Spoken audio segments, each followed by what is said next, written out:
Seguimos en la tertulia, en esta tertulia de jueves 1 de agosto de 2024. La tertulia que inaugura este mes 8.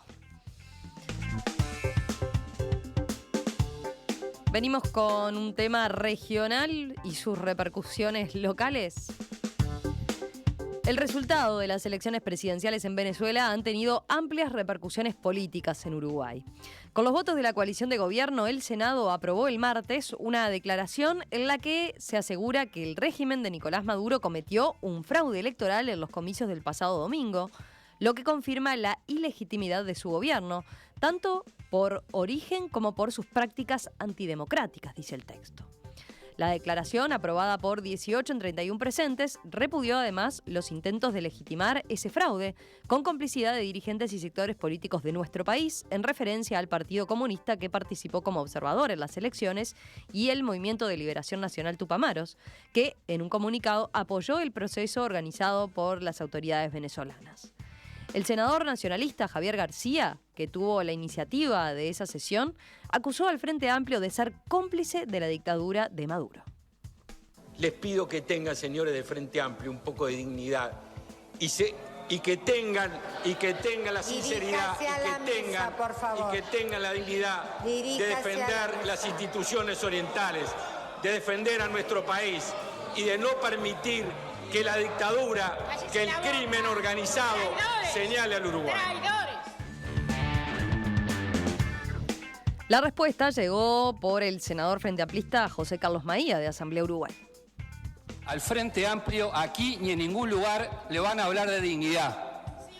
Le van a hablar de dignidad. Acá, que haga silencio. ¡Silencio! Esta fuerza política puso en el Uruguay hombres y mujeres que pagaron con su vida, con cárcel y con exilio, la defensa de la democracia.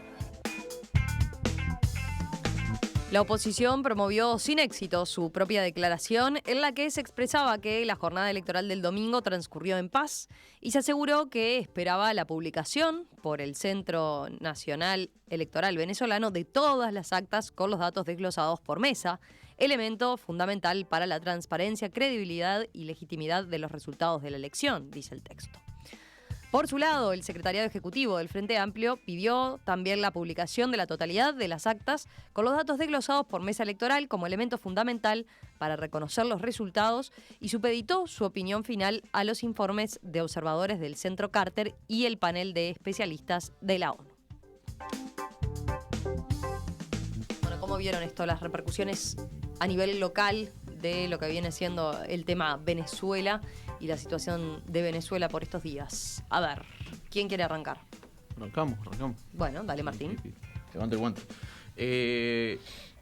Ya pasaron varios días. Esto nos permite hacer análisis de distintos tipos con distintos rasgos. Y es un tema es bastante extenso, ¿no? Hay muchísimo para decir. A mí algo que me viene impactando muchísimo es que hasta, si no me equivoco, ayer u hoy a primera hora, después de la elección se van 17 muertos, 1.000 presos, casi 200 desaparecidos. Entonces me empieza a sonar la frase aquella de Maduro en la que prometió un baño de sangre. Lo está cumpliendo. Punto y aparte. Después, cuanto a los comicios en sí, yo lo estuve siguiendo bastante en distintos canales, de distintas voces internacionales, nacionales de Venezuela, el canal del gobierno de Maduro, lo estuve viendo por todo lado, distinto tipo y color. Y una cosa que me gustó muchísimo fue la masividad con la que participaron los venezolanos en esta elección y la voluntad que tenían los venezolanos que estaban afuera de participar. No nos olvidemos que es una elección que tenía más de 7 millones de venezolanos en el exterior, alguien que me corrija la cifra. De los cuales pueden votar poquito y nada. 8 millones ahí está, más o menos, se estima, sí. ¿No? Y claro, puede con votar mínimo. 4 millones y medio que no podían votar en un proceso en el que veníamos con 16 líderes de oposición proscriptos, en el que veníamos con amenazas por parte de Maduro, en el que decía que iba a generar la perfecta conjunción de un Estado cívico, policial, militar y no sé qué. Y no sé qué más, que terminaron generando, bueno, a fuerza de voluntad popular, un día eleccionario que la verdad en algún momento nos empezó a generar algún tipo de esperanza a los que estábamos mirando. Qué ilusos, ¿no? Qué ilusos. Pero yo creí que en algún momento, cuando se había terminado, dije, bueno, está acorralado Maduro. En algún momento tiene que parar, pensar y decir, estoy solo. Tengo la posibilidad de negociar una salida para que Venezuela transite por los carriles democráticos. Y después podemos, bueno, no pasó, obviamente, no pasó. Y después todo el quilombo del escrutinio, el conteo de votos, a mí me pareció espectacular ver cómo a la oposición le llegaban hasta el 40% de las actas en tiempo real. Después hubo el famoso ataque cibernético y un par de horas después, sin excusa de por medio, la CNE proclama a Maduro con un 80% de los resultados que hasta el día de hoy no aparecieron. Es decir, tenemos un montón de elementos para decir que fue un proceso eleccionario no transparente, viciado de nulidad y con un montón de otros adjetivos que le podemos poner. Y entonces miro y me detengo a pensar, si Nicolás Maduro está tan seguro de su victoria, ¿por qué no la comprueba? Es decir, si tiene las actas, ¿por qué no las muestra? ¿Por qué no las presenta? Porque acá ya podemos entrar, ¿y por qué retira las embajadas de otros países? Es decir, justamente lo que no debería hacer si quiere comprobar su legitimidad es alejarse de todo el espectro internacional. Y acá también otra cosa que me parece no menor y que tenemos que mencionar es la falta de veedores internacionales en este proceso, salvo por dos organizaciones internacionales súper reconocidas, la Agencia Carter y la ONU. Entonces, en un momento podíamos decir, bueno, Maduro no permitió que veedores que no le son afín vayan a ver el proceso eleccionario. ¿Permitió que dos fueran afines o no? No sé. Esa es otra discusión, pero la agencia Carter ayer se expresó, dijo que estas elecciones no fueron democráticas y la agencia Carter que las anteriores sí. Y la agencia Carter, que se caracteriza hace años por validar las elecciones en Venezuela. Es más, Jimmy Carter en 2012 fue parte dijo de los que acuerdos, ¿no?, que se habían llegado de parte de cuando se negoció justamente la realización de las elecciones. Bueno, que estuviera el Centro Carter era una de las cuestiones negociadas, ¿no? En 2012 Jimmy Carter dijo después que el sistema electoral venezolano era espectacular. Estamos cansados de escuchar que el sistema electoral venezolano es espectacular y no estamos viendo los resultados de su espectacularidad. A nivel local, ¿con qué sensación te quedaste? Porque ese era el foco que íbamos a poner, ¿no? Bien. Y a nivel local, a mí me genera un par de dudas. Tengo lo que me permito decir es que se termina consolidando, o ya se consolida, se muestra Lula como el liderazgo absoluto de la izquierda en Latinoamérica, donde vemos que salvo Boric, todos los demás esperaron a que Lula hable para decir algo. Y una cuestión que a mí me parece, y yo trato de ser muy respetuoso cuando hablo de la interna de otros partidos políticos, pero me parece que acá Pata puede ayudarme a desarrollar la idea.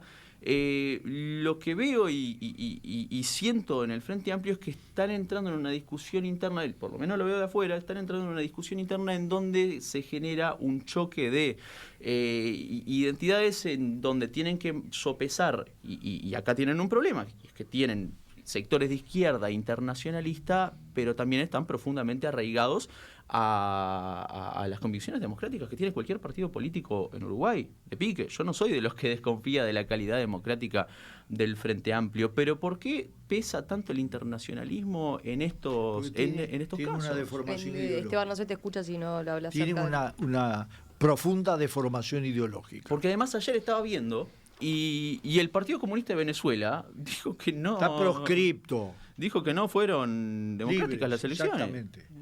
Entonces, ¿qué le pasa al Partido Comunista dijeron lo mismo en Venezuela? ¿Qué le pasa al Partido Comunista del Uruguay que no se hace eco de lo que dicen sus compañeros en Venezuela? ¿Quién quiere seguir?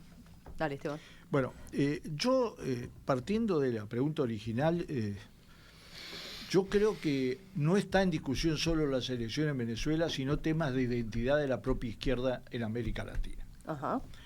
Yo creo que no tenía ninguna expectativa antes, no la tengo ahora. Es facilísimo demostrar que ganó las elecciones, facilísimo. Es más, está obligado por la Constitución y por la ley bolivariana a publicar en 48 horas todas las actas. Así que no estamos hablando de un invento, es lo que exige. Ya violó también eso. Si publica todas las actas identificables, es facilísimo. Pero no las va a publicar porque no va a entregar el poder. No puede entregar el poder. ¿Por qué no puede entregar el poder? Porque el régimen de Maduro ha generado una estructura corrupta basada esencialmente en los militares, tanto en los mandos como en toda la estructura, que vive diferente que el resto de la población. Ha aplicado un capitalismo militar deformado. Muy simple. Yendo a la doctrina marxista, tú mirás quiénes son los propios, que no existe marxismo, pero para simplificar, quiénes son los que manejan y son propietarios de los principales medios de producción y cambio en Venezuela, y son los militares, incluyendo el petróleo. Están tan comprometidos que no es que Maduro entrega el poder, tiene que entregar el poder de Maduro, el poder de toda la casta, el poder de la Junta Electoral, del Poder Judicial, del Poder, ¿cómo se llama? De todo. Tienen totalmente todo en discusión. Entonces, esto ya empezó a fraguarse antes, con lo de Corina Machado, con la intervención del Partido Comunista, de los Tupamaros, con la cantidad de presos políticos que tiene. Sí, esto viene de antes. No lo hubiéramos reconocido más que por desesperación, no lo hubiéramos reconocido en ningún país que eso es una elección. ¿Quién tiene el mismo capitalismo cada vez más? Cuba. El mismo capitalismo. La principal riqueza de Cuba, que es el turismo, la maneja la Corporación Gaviota, que son los militares. Es una nueva modalidad que se ha encontrado. Entonces, yo digo que esto es un problema de identidad, porque ya no está solamente en discusión la democracia. A ver, yo le voy a dar vuelta brevemente en una cosa. Yo me volvería loco si la mayoría de los venezolanos votara por un régimen que en 10 años liquidó el 71% del PBI, que tiene 9 millones de personas en emergencia alimentaria, que le sacó 7 ceros al Bolívar por la inflación más alta del mundo. Así, si yo me pongo a hacer la lista de lo que hizo el régimen, que producía 2.400.000 barriles por día y ahora produce 700.000 barriles por día.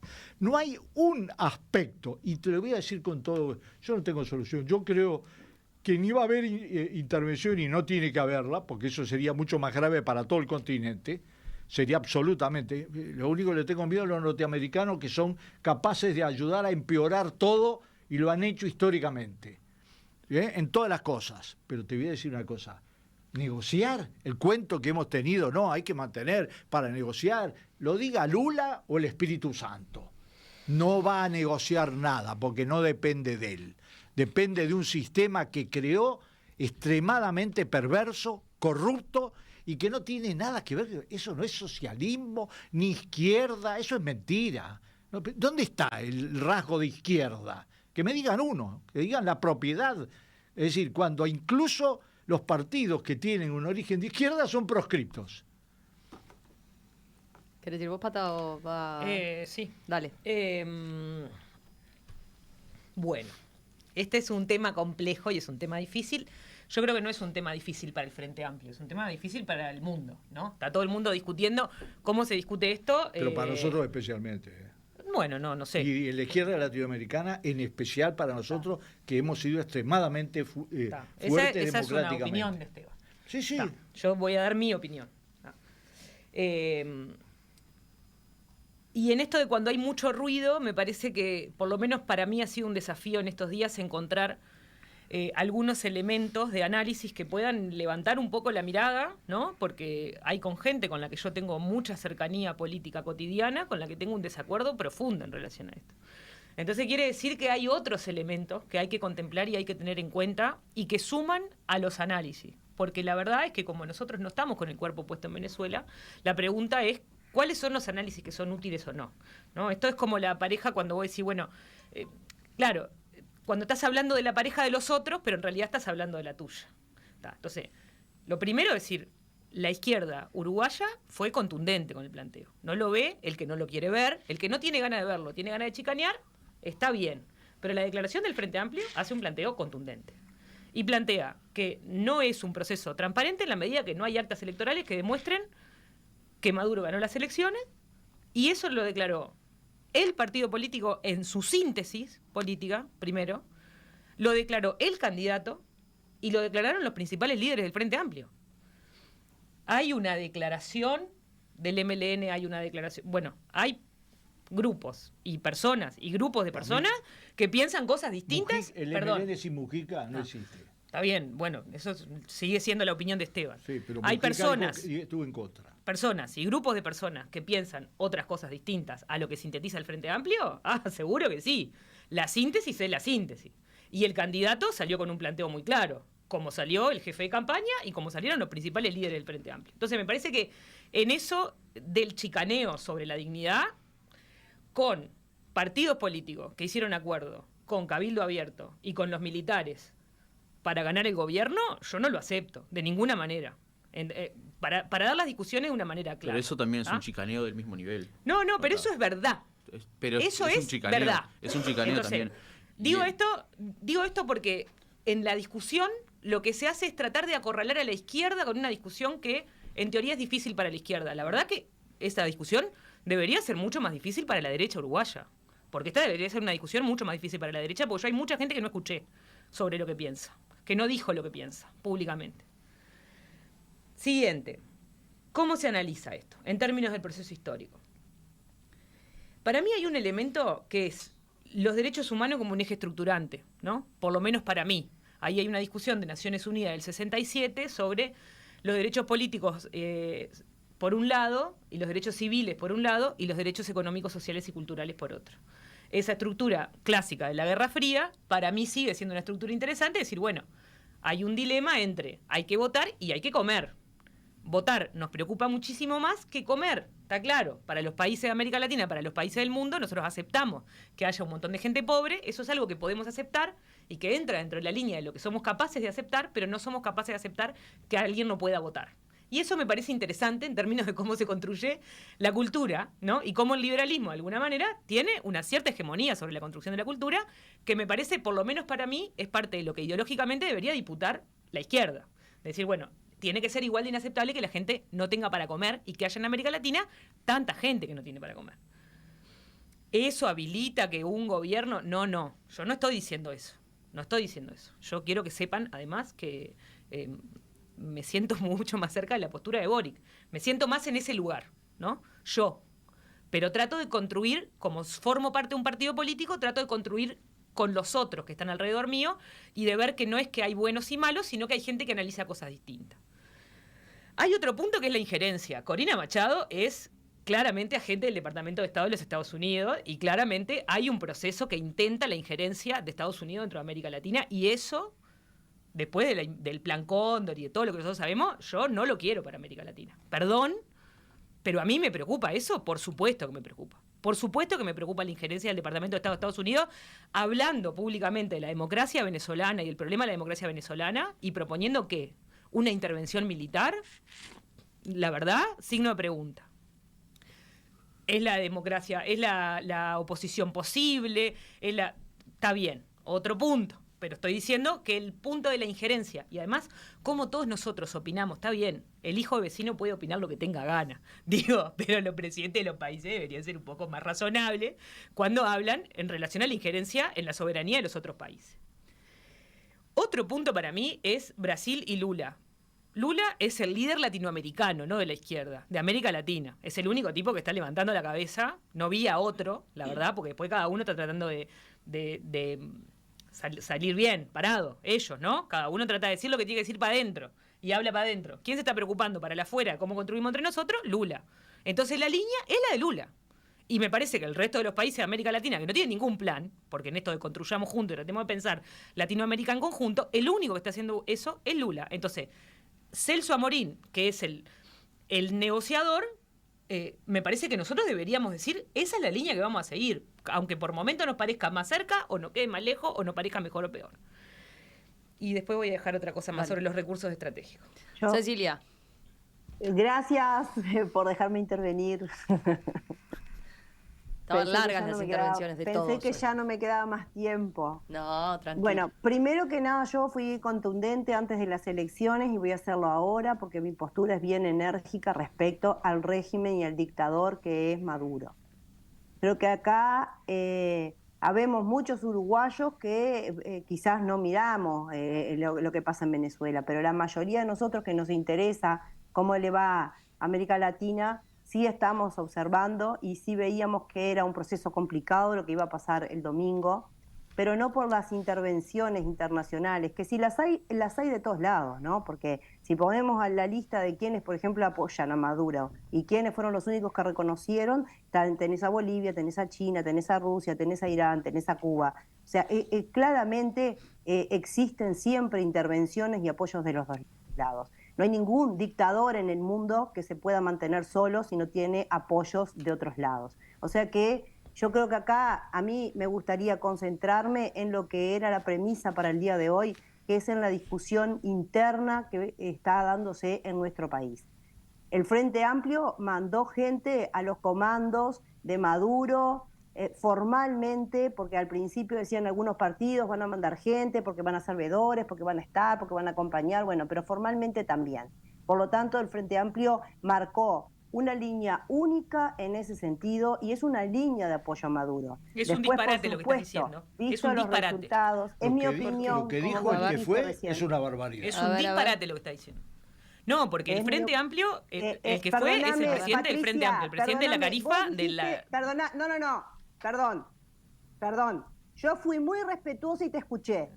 Y vos hablaste también de un partido al que yo pertenezco y hablaste con mucha falta de respeto. Yo acá estoy acostumbrada a estar en las tertulias y a respetar a mis compañeros cuando hablo. Así que pido el mismo respeto para mí. Y esa es mi opinión. Yo creo que el Frente Amplio ahora se va a ver tremendamente impactado por lo que está pasando en Venezuela.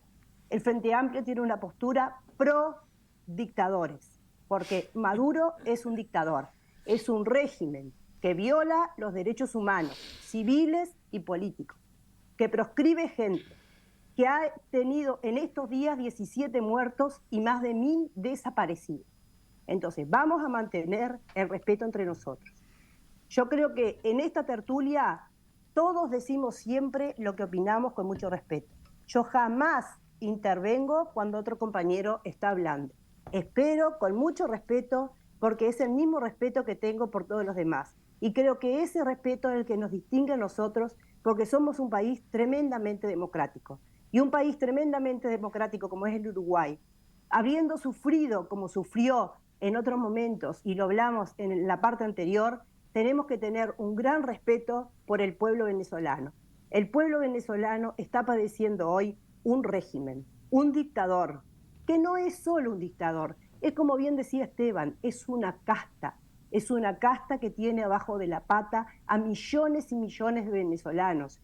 Y millones también de venezolanos han tenido que salir de su país y desean todos los días volver y no pueden volver porque el régimen se lo impide. Y las elecciones del domingo fueron fraudulentas. Y no le interesa a un dictador legitimar las elecciones porque es un dictador. Entonces nosotros estamos pasando una raya en una premisa que no es la de Maduro. Maduro no va a legitimar nada, porque Maduro sabe que está en el poder sin tener el derecho del pueblo, que es el soberano, a estar en el poder. Y entonces no tiene cómo legitimar, no tiene pruebas, no tiene actas, no tiene cómo legitimar eso. Tiene intereses políticos y económicos para dominar un país. Y eso, para mí, que la discusión que teníamos hoy era la discusión que se dio en el Senado, yo no sé si lo que dijo el senador García tiene o no razón respecto a la dignidad. Yo creo que por ahí se le pudo haber subido el tono, pero lo que sí digo es que el Frente Amplio se vinculó y hoy tiene un problema que lo impacta directamente, porque no todos los frente amplistas están de acuerdo con lo que pasa en Venezuela. No todos los frente amplistas van a apoyar al régimen de Maduro. Y creo que eso es un problema que impacta en el Frente Amplio y que está bien que ahora muchos necesariamente tengan que despegarse porque viene una elección que va a ser una elección fuerte. Pero la realidad es que en el Frente Amplio el problema de Venezuela está impactando y va a seguir impactando porque lamentablemente el problema de Venezuela va a seguirse agravando todos los días. Un apunte breve de cada uno para cerrar el tema. Breve, ¿eh? Hay que leer las declaraciones. Hay que leer la declaración del Frente Amplio. Me parece que es clarísima. La declaración del Frente Amplio es muy clara, primero. Segundo, mandar veedores a los países está bien. Yo creo en eso. El Frente Amplio mandó veedores del Frente Amplio a ver la elección. Está bien, pasa en Uruguay. Vienen veedores a ver la elección de Uruguay. ¿Estamos de acuerdo con eso? ¿Eso es apoyar al régimen del otro? No. Tercero, hay que tener criterio para decir las cosas. Está todo bien, me parece bien que todos tenemos posibilidad de opinar y me parece saludable y creo que esa es la discusión saludable. Ahora, considerar que el Frente Amplio apoya un régimen dictatorial y decirlo con esa liviandad del mundo, me parece un poco fuerte, porque eso no es lo que se declara, no es lo que se dice, no es lo que dicen las autoridades, no es lo que dicen los candidatos, me parece simplemente oportunismo político por parte de gente de la derecha que, nuevamente, reitero, integran partidos militares y después opinan sobre cosas que en realidad no son de esa manera y no pueden probar. Esteban. Bueno, yo apoyo la posición que expresó el Frente Amplio. Espero que diga cuál es el plazo que va a dar para que le presente las actas. ¿Está claro? Porque la condición fundamental y la diferencia es que espera que se pruebe. Apoyo totalmente lo que dijo Orsi, apoyo totalmente lo que dijo Mujica. Creo que es una imbecilidad lo que dijo el presidente de la Califa del Frente Amplio de comparar el sistema electoral de Venezuela con el nuestro, cuando no se da cuenta que le falta nada menos que el segundo escrutinio. No conoce ni siquiera eso. ¿Tá? Tercero, en el Frente la declaración del Partido Comunista es prácticamente parecida a la declaración del Frente Amplio. Me sorprendió, y bien me sorprendió. Ahora, les quiero decir una cosa, no estamos hablando de cualquier cosa, ¿eh? No estamos hablando de cualquier cosa. En el Uruguay no hay ningún partido, excepto, no sé, algún loco que debe haber, que proponga algo parecido a Venezuela. Es más, ¿cómo lo va a decir Mujica si fue 5 años presidente y en el Uruguay durante los 5 años de Mujica no hubo un indicador de derechos humanos o de libertades que se haya reducido? Ni uno. Entonces no hay nadie con ese objetivo, ni lo tiene nuestro candidato, ni mucho menos. Ahora, nosotros somos internacionalistas profundamente, y yo sufro por lo que sufren los venezolanos, y los venezolanos van a seguir sufriendo, porque están atrapados entre una invasión que solo se daría si al tan imbécil payaso de Maduro se le ocurre invadir Surinam, que lo paró Brasil en seco, y todos los demás. Ahora, te voy a decir esto, va a seguir sufriendo ese pueblo, y ese pueblo es un pueblo hermano, y está bajo una casta que es una dictadura.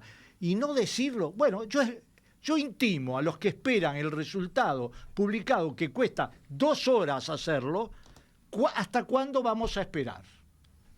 No, a mí me importa muy poco si las dictaduras son de izquierda o de derecha, y me parece que no hay que relativizar esto con los intereses de los yanquis, porque seguramente Rusia e Irán también tienen intereses en el territorio. Total, no es relativizar, ¿eh? No sé si es relativizar o no, pero tener una mirada miope y decir que solamente los yanquis tienen intereses en un territorio determinado en el mundo no existe. También hay otros bloques de otro estirpe ideológico que tienen interés. Entonces a mí no me interesa si la visión es de izquierda o de derecha. Si son dictaduras, yo las condeno. Punto. Soy blanco. También me sumo a lo que decía Esteban. Como con un profundo sentir latinoamericanista, me duele por el pueblo venezolano que esté sufriendo esto. Ahora, lo que no logro entender es por qué le cuesta al Frente Amplio decir que esto es una dictadura con todas las letras, cuando estas mismas cosas pasaban acá y el Frente Amplio tuvo una resistencia a la dictadura emblemática. No pasaban acá. Es peor lo que pasa en Venezuela que lo que pasaba en la dictadura. Y es peor. ¿Está? Había Es 4 peor. proscriptos y allá proscribieron cientos.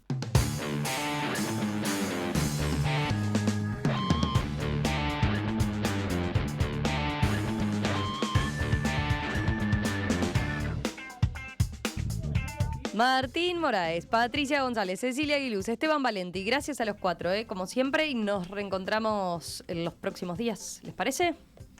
Un gusto. Gracias, un saludo a todos. Gracias por la Nos estamos invitación viendo. especial de jueves.